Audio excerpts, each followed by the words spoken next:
On the morning of March 9, 1974, a man stepped out of a jungle clearing on a small island in the Philippines wearing a uniform that had been patched, mended, and patched again for nearly 30 years. His rifle was spotless. His 500 rounds of ammunition and several hand grenades were intact. Strapped to his belt was a dagger his mother had pressed into his hands in 1944, with instructions to use it on himself rather than be taken alive. He was thin and sunbrowned, but startlingly composed for a man who had just spent 3 decades being hunted. World War II had ended 29 years earlier. He did not believe it. His name was Hiroo Onoda, and for nearly 3 decades he had been fighting a war that no longer existed. He wasn't a madman, and he wasn't a myth. He was one of more than 120 Japanese stragglers eventually found scattered across the Pacific and Southeast Asia in the decades after 1945, soldiers who had never gotten word the war was over, or had gotten it and simply refused to believe it. Most surrendered within a few years, worn down by hunger or talked down by family. A handful held on for decades. Onoda's case became the most famous of them all. It very nearly took the longest to end, too. Before the war, Onoda had been a clerk for a Japanese trading company in Shanghai. Drafted in 1942, he trained at the Imperial Army's Nakano School, the Academy for Intelligence and Unconventional Warfare, Sabotage, Survival, Guerrilla Tactics. In December 1944, at 22 years old, he was sent to Lubang Island, 150 kilometers southwest of Manila, with orders to blow up the island's pier and airstrip and deny it to the enemy. The garrison's senior officers overruled him, decided the demolition was unnecessary, and left the defenses intact. On February 28, 1945, just before the invasion came, Onoda's commanding officer, Major Yoshimi Taniguchi, gave him one overriding personal instruction: regardless of how the battle went, never surrender, and never take his own life. Whatever happens, Taniguchi told him, we'll come back for you. Days later, American and Filipino forces landed on Lubang. Most of the Japanese garrison surrendered or died fighting. As the larger force collapsed, the survivors split into smaller and smaller cells to avoid capture. Onoda ended up leading 3 other stragglers, Corporal Shoichi Shimada, Private Kenshichi Kozuka, and Private Yuichi Akatsu, into the island's interior, where they did exactly what they had been told. They kept fighting. None of them found that decision strange. Imperial Japanese soldiers had been raised on a military code that treated surrender as a deeper failure than death itself, and absolute loyalty to the emperor as the only acceptable standard. Officers were taught that an order, once given, stayed in force until another order specifically lifted it. There was no expiration date, no statute of limitations. For men trained that way, for strangers hiding in a foreign jungle made more sense than walking down the hill and admitting defeat. When Japan surrendered that August, the 4 men found a leaflet left behind after a raid. The war ended on August 15. Come down from the mountain. They didn't buy it. The wording struck them as inconsistent, and besides, if the war was truly over, why were Filipino patrols still firing on them? To Onoda, the obvious answer was that the leaflet, like everything that followed, was an elaborate Allied trick to lure them out into the open. So they kept going, raiding villages for rice and bananas, shooting cattle for dried beef, sleeping in caves. Tropical ulcers, fevers, and the constant threat of ambush made simple survival its own kind of discipline. For years in, the strain broke Akatsu first. In September 1949 he slipped away from the others at night and surrendered to Filipino authorities the following spring. The remaining 3 didn't read this as proof the war had ended. They read it as a security breach, and grew more careful than ever. In February 1952, search planes dropped something more personal than leaflets, letters and photographs from the men's own families, confirming the war had ended 7 years earlier. Onoda studied a photo of his childhood home and decided it looked subtly wrong. He had no way of knowing his hometown had simply been rebuilt. He filed the photograph away as one more forgery. It wasn't the only attempt. Over the years that followed, Japan and the Philippines mounted search after search for the missing men, loudspeaker appeals broadcast from low-flying planes, relatives flown in to call out across the jungle, leaflets dropped by the thousand. To Onoda, each new attempt only proved the trick was getting more elaborate. The toll kept mounting. In June 1953, Shimada took a bullet in the leg during a shootout with local fishermen. Onoda nursed him back to health with no medicine and no bandages, deep in the jungle. It bought less than a year. On May 7, 1954, a search party caught up with the two men on a beach near Gontan, and Shimada was shot dead. Onoda and Kozuka buried him and kept moving. 19 more years passed. For most of those years, the two survivors lived in caves, logged troop movements for an army that would never read the reports, and burned piles of harvested rice as a signal, proof to anyone watching that Japanese soldiers were still active on Lubang. On October 19, 1972, during one of those raids, local police shot and killed Kozuka. Onoda was now entirely alone, hiding from a war that had already been over for 27 years. None of this came free of cost to the people who actually lived on Lubang. Across nearly 3 decades, the 4 soldiers, and Onoda by himself, after the others were gone, were blamed for the deaths of as many as 30 island residents, villagers, and fishermen the group had mistaken for enemy guerrillas. Stories grew across the island of a phantom soldier haunting the hills, a name local parents used to warn their children. Whatever legend Onoda would eventually become in Japan, on Lubang itself he wasn't history. He was still, very much, the present danger. By then, the Japanese government had all but given up on him. In 1959, with no sign of life from the island in years, Tokyo quietly declared Hiroo Onoda dead.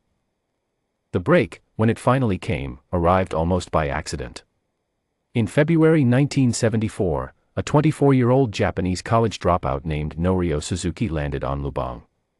He had told friends back home he was hunting for 3 things, in this exact order: Lieutenant Onoda, a panda, and the abominable snowman. He pitched a small camp in a jungle clearing and simply waited. After 4 days, he found the first one. Onoda spent days talking with Suzuki, listening to everything the young man described: televisions, a country at peace, a Japan he wouldn't have recognized. None of it changed anything. Onoda told him plainly he would lay down his weapon for exactly one reason: a direct order from Major Taniguchi, delivered in person. He would later explain the refusal in simple terms: he was an officer who had been given an order, and abandoning it without proper authorization would have been a personal disgrace. Until then, as far as he was concerned, the war continued. Suzuki flew home with photographs as proof and tracked down Taniguchi, who by then was a bookseller in civilian life. Japanese officials, Onoda's own brother, and Taniguchi himself flew to Lubang together. On March 9, 1974, the major who had promised, nearly 30 years earlier, that he would return, stood in front of Onoda and read him the order that undid everything. By command of the Emperor, the 14th Area Army had ceased all combat activity, and Lieutenant Onoda was relieved of duty. Onoda later wrote that the news hit him like a physical blow. "We really lost the war," he remembered thinking. How could they have been so sloppy? Decades of vigilance collapsed in an instant. He pulled back the bolt on his rifle, unloaded it, and laid it on the ground. 2 days later, on March 11, 1974, Onoda formally surrendered his sword to Philippine President Ferdinand Marcos in a ceremony at Malacanang Palace in Manila. Marcos pardoned him on the spot, accepting that Onoda had genuinely believed he was still at war.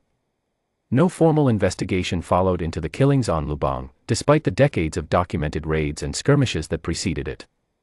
Some observers at the time read a second motive into the pardon too, a gesture meant to smooth over post-war relations between two countries that needed each other more than they needed an old grudge.